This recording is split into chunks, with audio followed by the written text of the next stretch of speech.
Tol, nandito tayo sa kalagitnaan ng Circular Quay. Daming tao, tol. May passenger ship na nakadock. Kaya, tingnan natin yan. Nakatingin sa amin. Ayun yung passenger ngayon.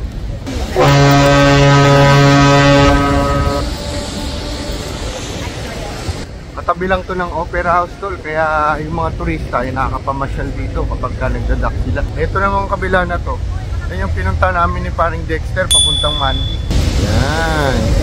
Ayun yung Opera House, tol, oh. Kita nyo?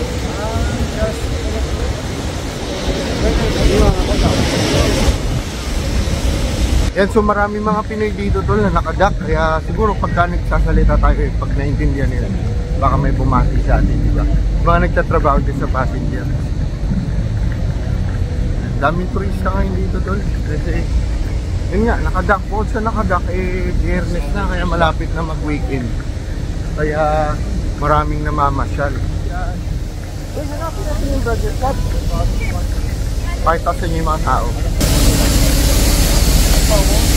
Ayun yung ano, tol, Harbor Bridge. Ayun, taas. Ayan, kanya.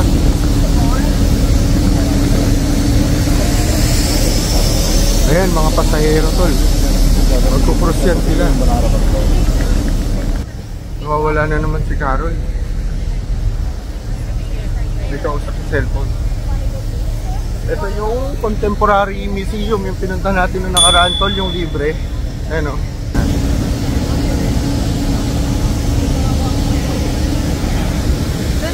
Ito yung kabuuan ng city. Ayan. Circular Quay Railway Station. So, pupunta nga tayo dun sa halo-halo.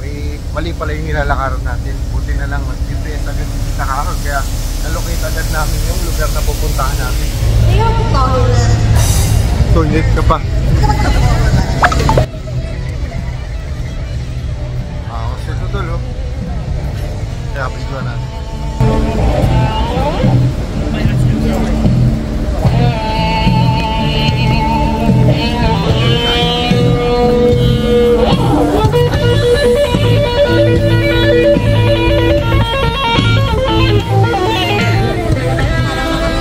Kala mo recorded, no? Ito yung mga warp, tol. Ihi mo na si Tita Carol, kaya magkwentuhan muna tayo dito sa gilid. Ganda dito, tol. Parang hindi nakakasawang pumunta sa lugar na to. Kasi, yun nga, iba-iba yung nakikita mo, iba-ibang tao, iba-ibang lugar, may mga kanya-kanyang attraction, kaya hindi nakakasawa kahit araw-araw kang mamasyal dito. Kasi nga talagang yun siguro yung main point nila. Nag-aakot sila ng mga tourist eh. Kaya talagang kinakailangan nilang mag-step up yung lugar nila para sa ibang mga city talagang maka-attract sila ng mga turista. Dito kami galing yung Bibit.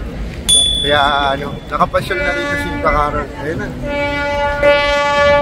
Ayun, papuntang Manly. Yan yung warp na sasakyan mo papuntang Manly. Bye-bye! Yan na yung maliit lang to lang, hindi yung malaki. Halika na, hanapin na natin. Dami ng seagull. Di ba sabi ko kanina, namimiss ko na yung seagull. Ayan, ayan.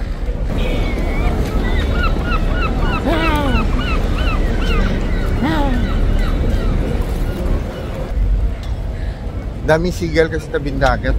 Di ba yung sa palabas na Finding Nemo? Mga sigaw. Mine.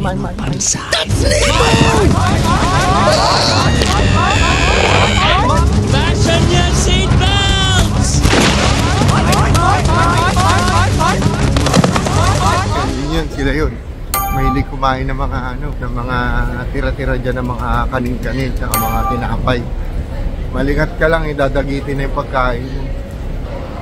Ay, may papakita sa inyo tol. Ito yung sa Bibido, yung maganda. Ayun o. Yan yung maraming ilaw, di ba? Yung parang Chinese yung design.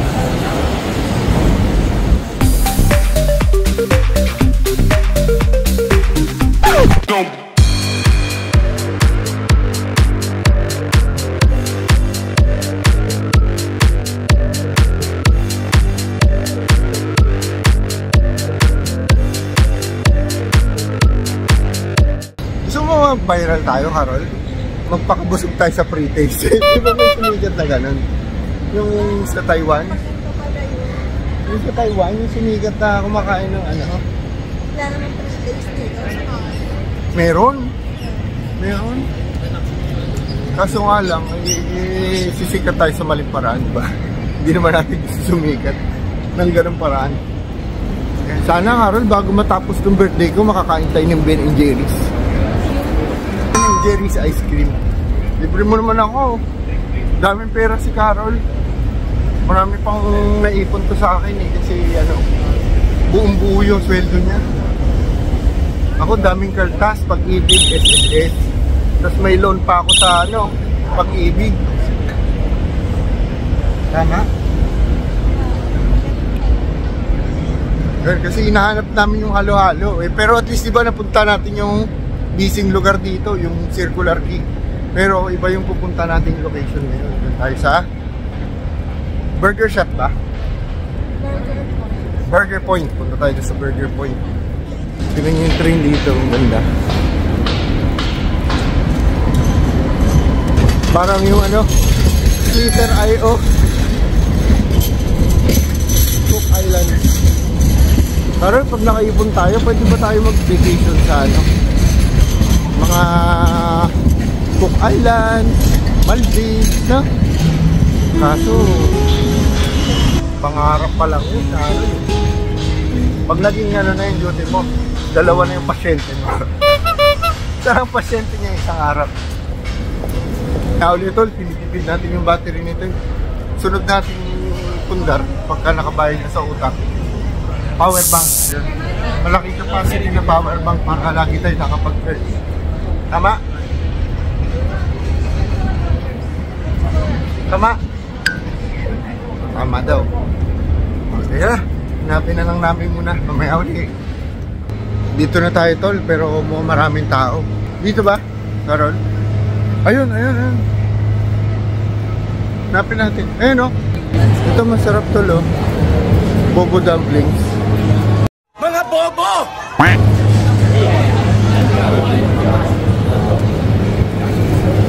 Isa na yung dito tol. Kasi maraming mga linyada ng kainan dito. So tingnan natin kung saan banda dito yun. Ayun! Ayan. Maliit lang siya na burgeran tol. Pero niitin na sa mga halo-halo ng Burger Point.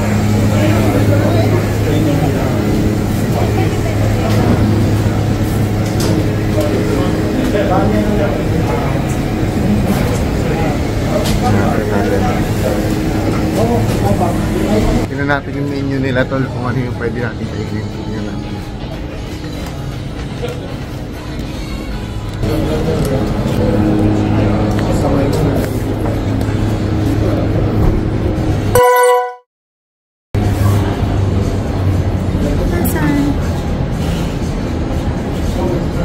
Pili na. Ano ba yun? Sa likod, meron din yan. Ito. Ayun o, BB Chicken Spag. Hilo style. Ito bibilihin natin. Tapos isang halo-halo. Gusto mo rin ng halo-halo? Share na lang tayo. Yan na yun. BB Chicken Spag, tsaka isang halo-halo. Yan, mabilis naman namin nakita tol, kaya just the one order of BP chicken spag and one halo-halo. Just that. Pinay te? Are you Filipino? Pinahirapan mo pa ako te. Thank you. Pinay pala si ate. Antay na lang natin may tamayo. Take away na lang kaya natin. Wala, dami tao. Pinay pala si ate. Filipino nga yung tao. Kasi dito ka lang siguro halos makakabili ng yung parang fast food style na Filipino style.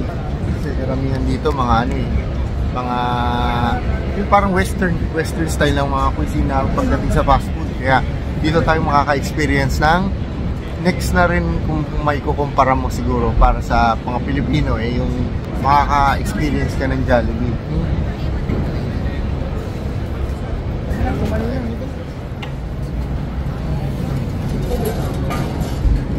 May mga puro Pinoy. Pila lamesa, puro Pinoy.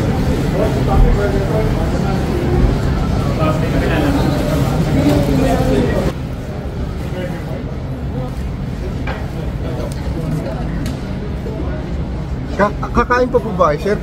Okay na po. Mga Pinoy, mga kababayan natin. Ito kumakain din. Mukhang passenger to.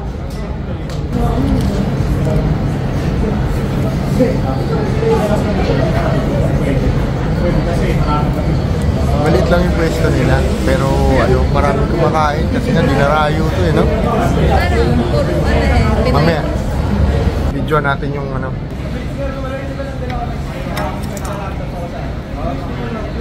excited na ako doon sa kakainin natin. Tol, subscribe naman kayo sa YouTube ko para sabay-sabay tayong mamasyal at mapagsalu-saluhan natin kung ano yung mapapasyala natin dito sa Down Under. Bye-bye! Thank you, Tol!